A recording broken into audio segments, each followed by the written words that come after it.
Assalamualaikum warahmatullahi wabarakatuh. Selamat pagi, salam sejahtera buat kita semua. Hai, jumpa lagi dengan Ibu Rosita ya. Hari ini kita masuk ke paket C, kelas 10. Oke, kelas 10 kita akan belajar menggunakan modul 1 di Bahasa Indonesia paket C setara SMA dan SMA. Pelajaran kita kali ini adalah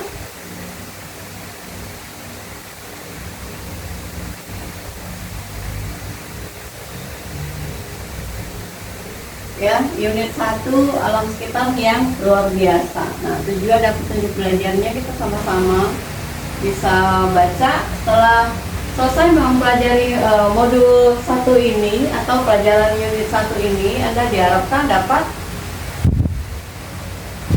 mengidentifikasi teks laporan hasil observasi. Jadi di unit 1 kita akan belajar mengenai laporan hasil observasi, disingkat juga dengan LHO. Nah, yang kedua adalah menentukan isi pokok teks LHO, menanggapi isi teks LHO-nya, lalu menginterpretasi isi teks LHO itu sendiri, kemudian mengidentifikasi maknanya, kata khusus dalam teks LHO, terus menginterpretasi isi teks dari LHO. Nah, pengertian teks LHO, apa pengertiannya? Coba kita lihat.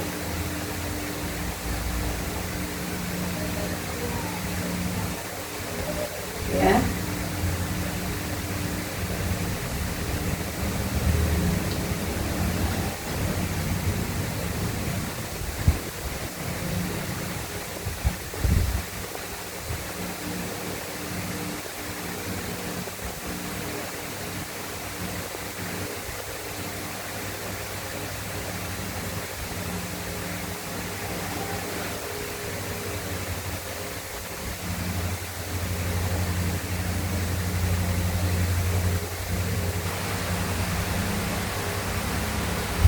Oke, di sini pokok-pokok materinya adalah pengertian teks LHO apa, ciri-cirinya apa, lalu tujuan teksnya apa, isi dalam teks itu apa, makna kata khususnya apa.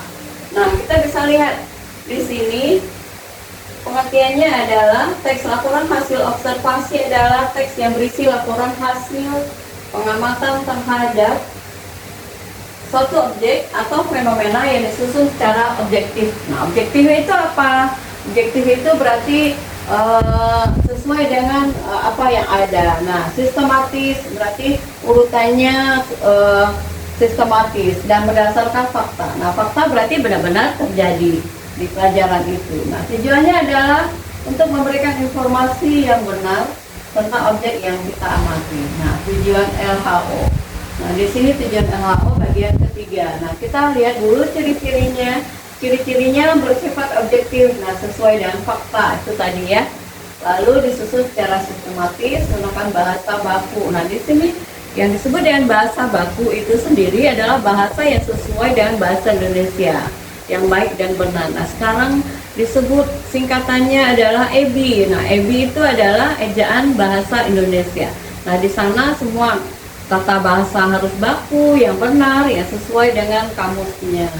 Lalu informasi dapat dibuktikan kebenarannya. Kemudian terakhir adalah tidak mengandung opini pribadi penulis. Nah, dari yang selanjutnya itu setelah ciri-ciri adalah tujuan teksnya. Tujuannya adalah menyampaikan informasi berdasarkan hasil pengamatan. Nah, yang kedua menjelaskan ciri, klasifikasi dan manfaat suatu objek itu. Terakhir adalah menambah pengetahuan pembahasan mengenai objek yang kita amati. Nah, di sini pokok materinya isi dalam teksnya. Nah, isinya ini di sini bisa ada struktur. Nah, strukturnya apa saja? Ada bagian pernyataan umum. Bagian pernyataan umum itu misalnya itu yang bersifatnya umum saja ya, penggambaran umum. Nah, berisi definisi atau gambaran umum tentang objek yang kita amati. Nah, yang kedua strukturnya adalah menjelaskan ciri-ciri bagian sifat atau klasifikasi objek itu. Nah, yang ketiga deskripsi manfaat. Nah, manfaat di sini disebut juga dengan simpulan. menjelaskan fungsi, manfaat atau kesimpulan dari hasil observasi.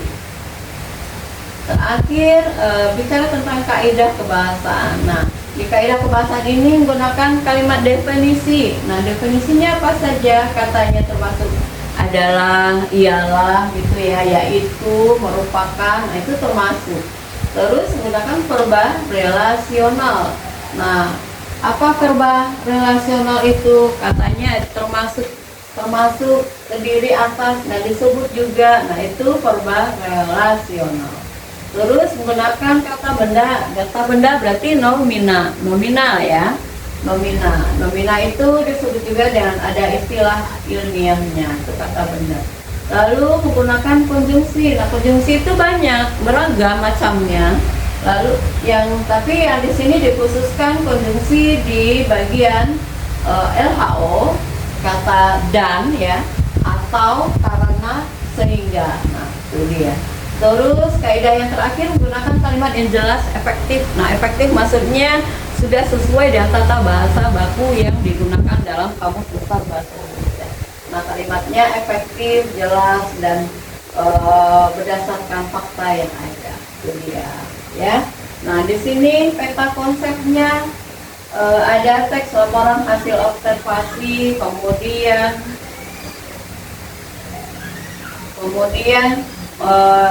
turunan ke bawahnya mengidentifikasi teks LHO itu sendiri, menginterpretasinya, kemudian menganalisis struktur dan aspek kebahasaannya. Tadi sudah bicara tentang struktur dan kebahasaan, lalu kita menulis teks LHO itu sendiri.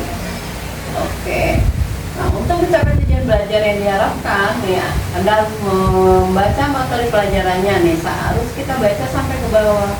Nah, ini bicara di kegiatan belajar satunya tentang mengidentifikasi ciri, tujuan, dan isi teks laporan hasil observasi. Itu dia. Nanti ya, anak-anak ibu bisa melihat di modul masing-masing ya, modul 1 yang digunakan. Nah, ini bicara tentang masalah hewan laut dapat ditulis dalam bentuk teks, deskripsi, dan teks hasil observasi. Nah, ini keanekaragaman di gambar biodata laut ini bisa disajikan dalam bentuk teks LHO dan teks deskripsi, gitu. Nah, pantai dengan hewan lautnya yang ditulis pada teks deskripsi seperti yang telah kamu pelajari sebelumnya, menggambarkan atau mendeskripsikan sebuah pantai khusus yang bernama Pantai Ola. Nah, ini ceritanya. Oke, nah, ini buku tentang biota laut akan memaparkan pengertian biota laut, nah jenis-jenis biota laut dan sebagainya. Sebelum kita mempelajari teks laporan hasil observasi, nah ini ada baca puisi dulu, ya. Baca puisi berikut dan saya ceritakan. Nah, ini bisa jadi tugas, ya. Kita baca puisi, kemudian ceritakan kembali isinya secara lisan, ya, itu bisa. Keagungan Tuhan di antara samudra yang luas tak bertepi, di antara terumbu karang yang menakjubkan. Tiba-tiba ribuan ikan kecil datang, mengenggok dan berputar bagai penari yang lincah. Terpesona ku dibuatnya. Aku terdiam dalam alunan air yang syahdu. Tuhanku, betapa dahsyat ilmumu tentang lautan ini. Bagaimana ku singkap ilmumu yang maha luas tentang dunia dan seisinya. Aku tertunduk akan kebesaranmu. Nah, jadi ini bercerita tentang apa? Ini puisi yang digambarkan bercerita tentang keagungan Tuhan, tentang maha dahsyatnya Tuhan. Nah, segala isi dan kebesarannya Tuhan.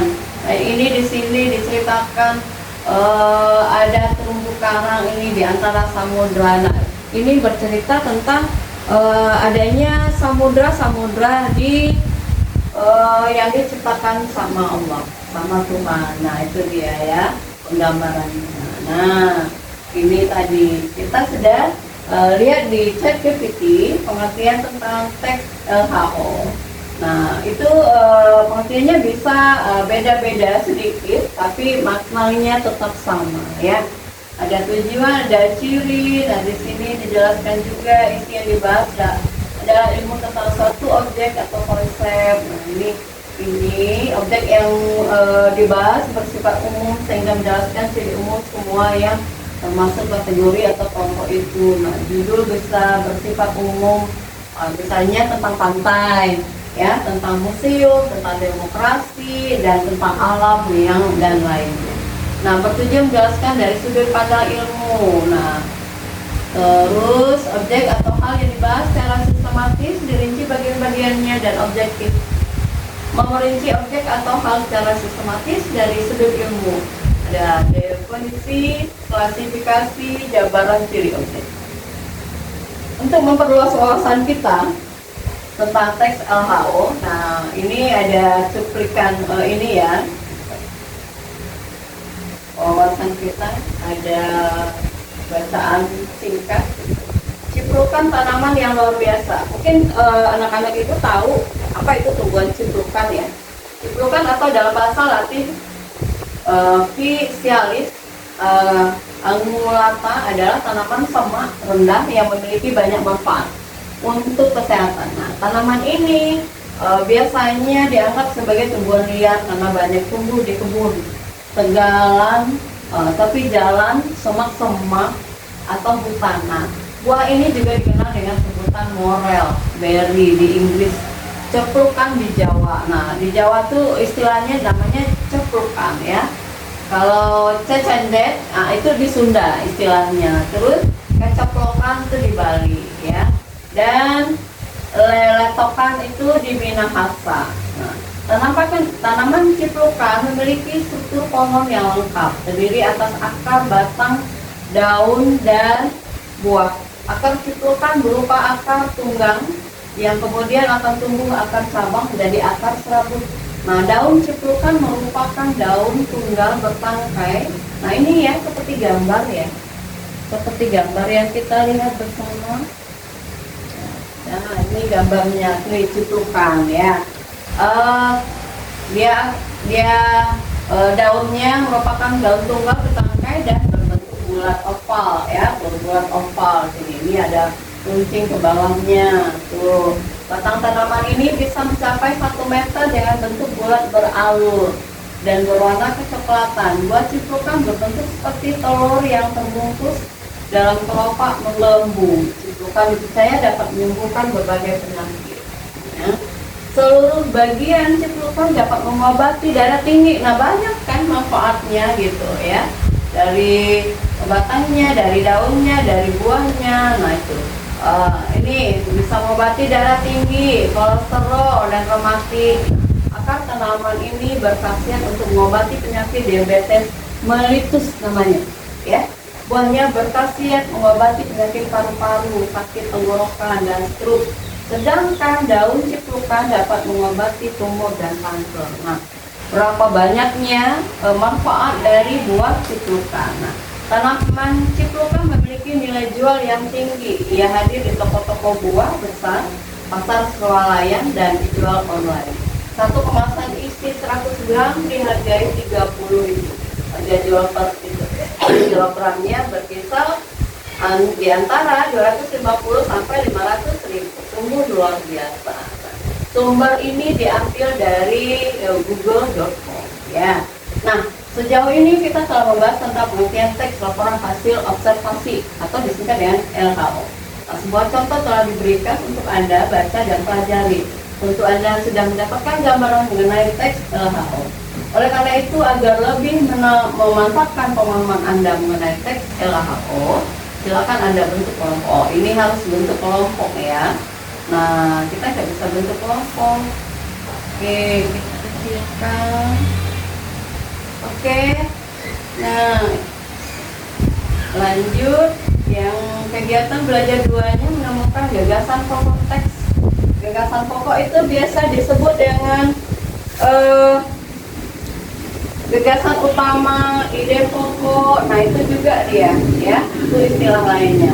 Nah, cara mencari gagasan utama pada teks laporan hasil observasi adalah dengan cara yang pertama, mendaftar kata-kata kunci pada teks. Nah, memetakan bagian-bagian pada teks hasil observasi, memetakan paragrafnya seperti apa ya, memilah kalimat yang utama dengan kalimat penjelasnya.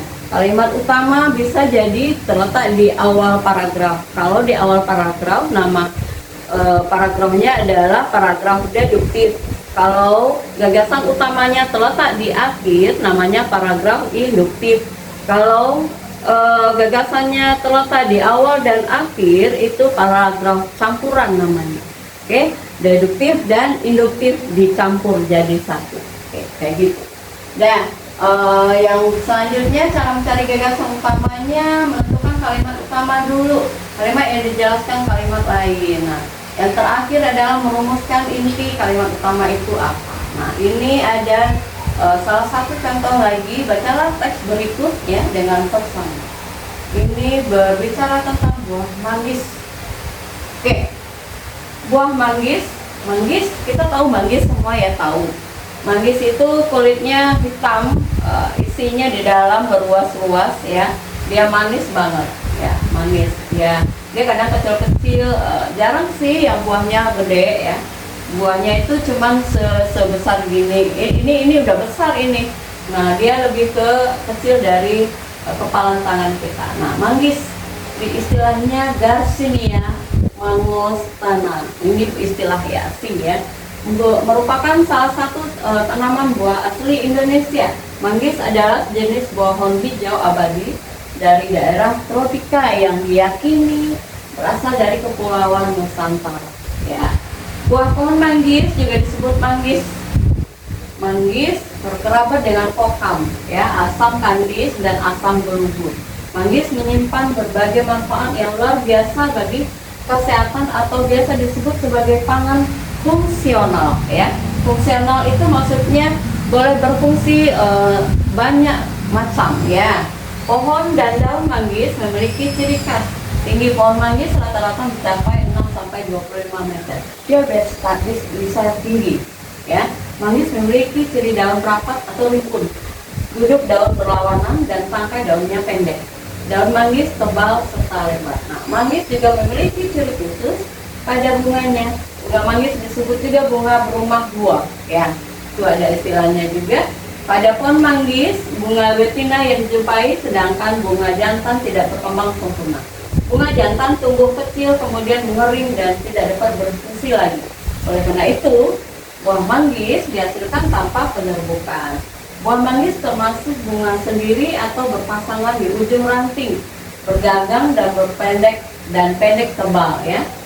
Dia kulitnya tebal ya, tapi isinya kecil-kecil. Nah, tebal dan berdaging. Nah, berwarna hijau, bisa kuning dan pinggir kemerahan, benang sari semu dan biasanya banyak. Nah, buah manggis memiliki beberapa manfaat. Nah, di kalangan masyarakat tradisional sendiri, buah manggis dipercaya bisa menyembuhkan beberapa penyakit seperti sariawan. Nah, kalau orang sariawan tuh boleh tuh minum airnya ya. Disentri tahu itu, kita diare sering ke buang air kecil, buang air besar tiap sebentar ke kamar mandi, itu disentri. Amandel, akses dengan kemampuan anti peradangan atau anti inflamasi. Nah, hasil penelitian ilmiah menyebutkan bahwa kulit buah manggis sangat kaya akan antioksidan, terutama xanthone, tanin, asam fenolat maupun antosianin. Manggis buah asli Indonesia yang khas. Selain rasa yang manis dan penampilannya yang enak dilihat, buah manggis juga memiliki banyak kandungan yang bermanfaat ya untuk kesehatan kita. Itu dia. Nah, tadi kita bicara gagasan pokok. Nah, ini dia gagasan pokok tentang teks buah manggis ya. Paragraf 1 atau paragraf pertama. Kalimat utamanya, manggis istilahnya Garcinia mangostana merupakan salah satu tanaman buah asli Indonesia. Nah, gagasan pokoknya tumbuhan manggis ya, bicara tentang tumbuhan manggis. Paragraf kedua, kalimat utamanya adalah pohon dan daun manggis memiliki ciri khas. Ciri khasnya tadi disebutkan ya, kulitnya tebal dan segala macam. Nah, gagasan pokoknya ciri khas pohon dan daun manggis. Paragraf 3, Kalimat utamanya adalah manggis yang memiliki ciri khas khusus pada bunganya. Gagasan pokoknya adalah ciri khusus bunga manggis. Paragraf keempat berisi kalimat utama buah manggis memiliki beberapa manfaat. Lalu gagasan pokoknya manfaat buah manggis. Terus terakhir paragraf kelima, kalimat utamanya manggis buah asli Indonesia yang khas. Gagasan pokoknya buah manggis yang khas. Nah ini hasil rangkumannya ya. Hasil rangkumannya, kemudian rangkuman yang kita bicarakan. Nah ini nanti soal latihan, terus kita boleh kali lagi contoh lain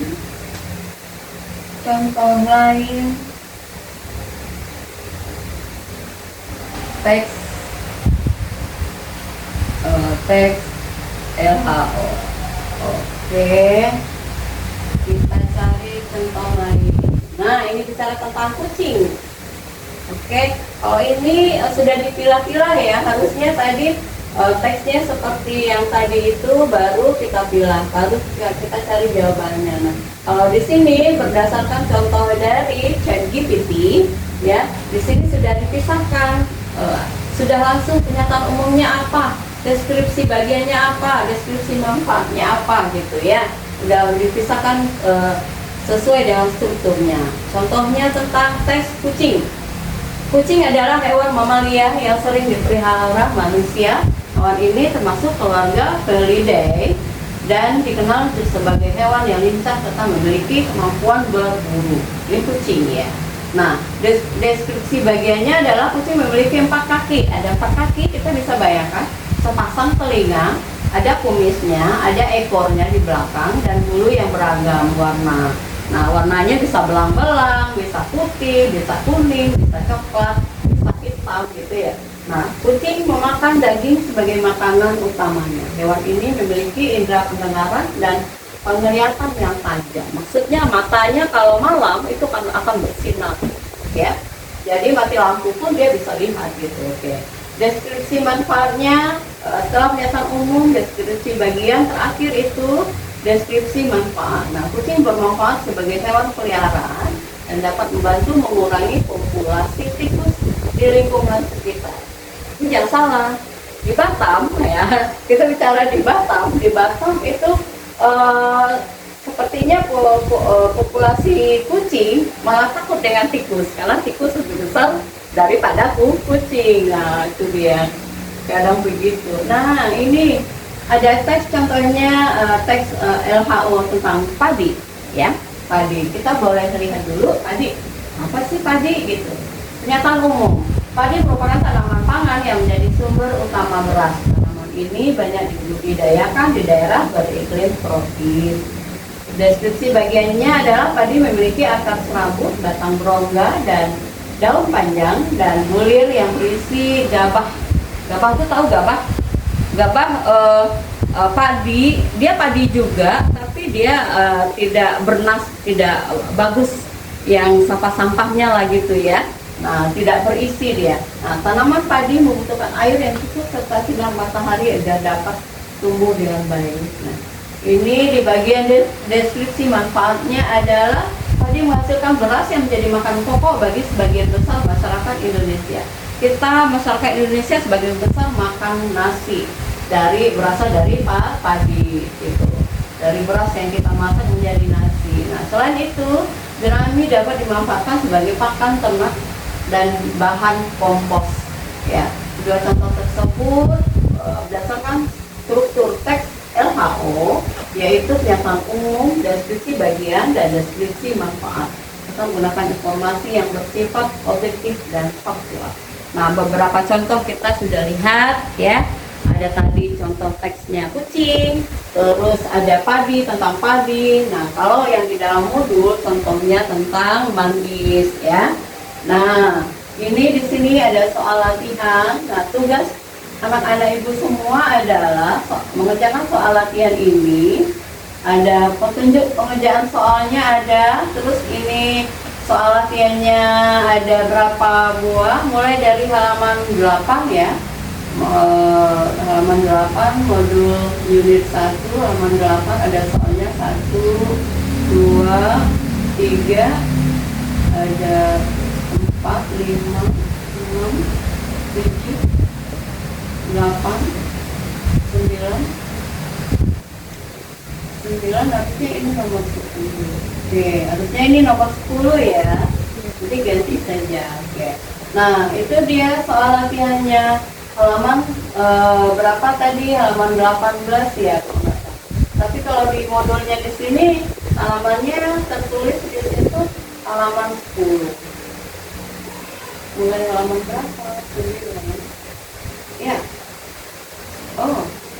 Mulai halaman 8 ya. Halaman 8 sampai halaman 11 tadi kalau nggak salah. Nah, itu saja yang dikerjakan tugas-tugas latihannya ya. Ada 10 soal latihan objektif atau disebut dengan pilihan ganda. Itu dijawab ya. Tugas dikumpulkan tepat waktu, jangan sampai terlama-lama. Oke, cukup sekian pertemuan kita kali ini, pagi ini. Nanti untuk pertemuan berikutnya kita beralih ke materi yang selanjutnya. Selamat pagi, sampai jumpa lagi. Assalamualaikum warahmatullahi wabarakatuh.